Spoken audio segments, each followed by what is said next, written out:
Alors, son nom ne vous dira rien, mais son nom de jeune fille, certainement. Son père, Lucien Vanel, a été le plus grand cuisinier de Toulouse avec son restaurant, le seul 2 étoiles Michelin pendant plus de 20 ans. Christine est membre de l'Académie Lucien Vanel. J'appelle Christine Land.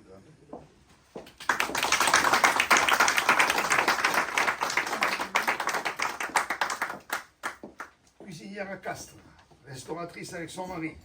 Je ne sais pas si ce sont les clients ou son mari qui est le plus difficile à supporter, mais son caractère entier fait qu'elle gagne à tous les coups. J'appelle Corinne Subira.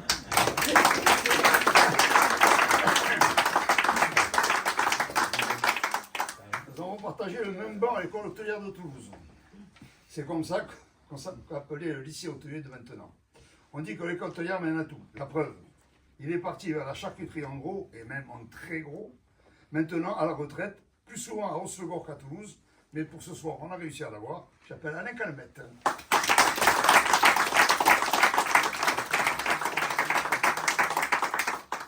Une preuve de plus que l'école hôtelière mène à tout.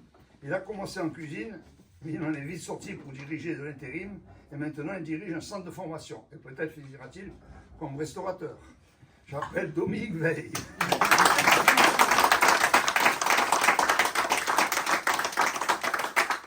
Décidément, je ne l'ai pas calculé, mais on voit là un autre qui sort du lycée hôtelier, ex-école hôtelière. Mais lui a pas mal bourlingué dans nos métiers, avant de choisir la formation d'apprenti, et monter les échelons, et d'arriver au sommet. Le voyant maintenant adjoint au directeur de ce magnifique CFA où nous sommes ce soir. J'appelle Christian Cochonneau.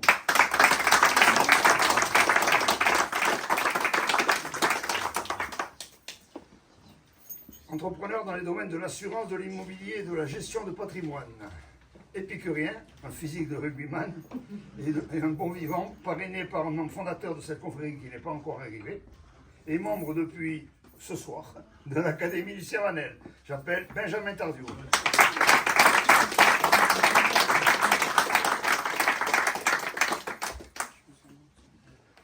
Encore une qui sort du lycée hôtelier, mais dans la branche traiteur événementiel. Mais comme je le disais, cela mène à tout. La preuve, elle est maintenant associée à Benjamin dans l'assurance, une belle et jeune associée pour Benjamin. J'appelle Lise Bareil.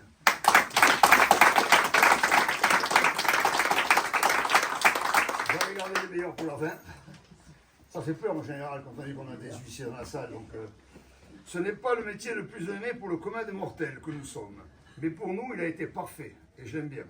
Il a constaté en tant que commissaire de justice, ex-huissier, les 2 records du monde du cassoulet. La plus grande longueur, 492 mètres 40, et le plus grand nombre de cassoulets servis chauds en une seule soirée, 3139 cassoulets.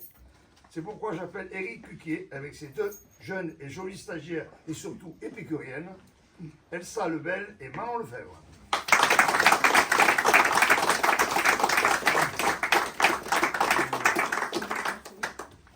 En plus, il a la magie de 2 cassoulets. Que vous avez vu. En vos grades et qualités, soyez les bienvenus dans le monde de la gastronomie, régionale en général, et dans celui du véritable cassoulet toulousain en particulier. Je demande au grand parolier, M. Jean-Marc Ducot, de lire le poème. Vous ferez dès la veille, et sans ménager l'eau, dans une casserole en terre, trempez vos haricots. Jetez le lendemain cette eau grise écumante et faites rafraîchir dans une eau bien courante. Aussitôt cela fait, mettez-les à blanchir pour que toute souillure puisse enfin en sortir. Ensuite, remouillez-les dans une eau très bouillante. J'insiste sur ce point, partie intéressante qui fait à elle seule toute la cuisson, car il cuirait très mal de toute autre façon. Assaisonnez enfin de la manière suivante: sel, poivre frais moulu afin qu'il ne s'évente, thym, céleri, laurier, en veillant à ce qu'aucun arôme sur un autre ne se sente. Joignez quelques carottes, ajoutez les oignons que vous ferez blondir d'excellente façon. Tranchez en petits dés et qu'il soit régulier la poitrine de porc de la veille salée. Avec moult couenne. Puis la dernière chose qui en est le bouquet et la métamorphose.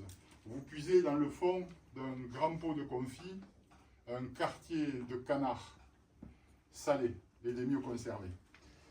Et puis, comme à toute chose, il faut un point final. Terminez ces apprêts par un gros bouquet d'ail.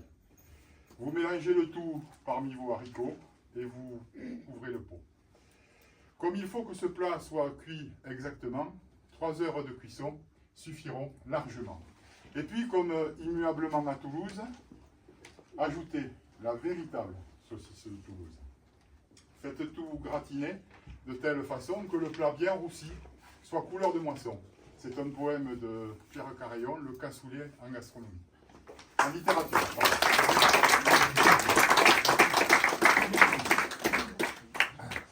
Cassoulet, cassoulet. Pas assez fort. Cassoulet, cassoulet. Humble plat paysan traditionnel d'Occitanie, confectionné d'un ragoût de haricots blancs, additionné de restes de viande et longuement mijoté dans une casserole pour être fondant en bouche. Dieu a 3 têtes de la cuisine occitane. 3 vides, 3 recettes distinctes, mais participant d'une même essence divine, reliées par ce trait de génie. C'est notre canal du Midi. Cassoulet, plat légendaire magnifié par Prosper Montagnier. Celui de Castelnaudary est le père. Celui de Carcassonne est le fils. Celui de de Toulouse Toulouse est le est Saint-Esprit. l'esprit. La spécificité de notre cassoulet de Toulouse est qu'il est confectionné avec des haricots lingots du Lauragais, du confit de canard, bien sûr, de la véritable saucisse de Toulouse de fabrication artisanale, ça je l'ajoute, de l'échine de porc, de beaucoup de couenne et de hachis d'ail et de lard gras sans viande. Le sel et le poivre sont ses meilleurs alliés. Contrairement à la chapelure et à la tomate, ils ne sont pas admis. Grâce à vous et à la confrérie du cassoulet de Toulouse, nous sommes convaincus que s'il n'est pas le plus célèbre, notre cassoulet de Toulouse est certainement le meilleur. À vous de le sublimer comme il le mérite. C'est ce pourquoi nous vous introduisons ce soir dans la grande et prestigieuse confrérie du cassoulet de Toulouse. On demande aux dames de la confrérie de remettre l'assiette aux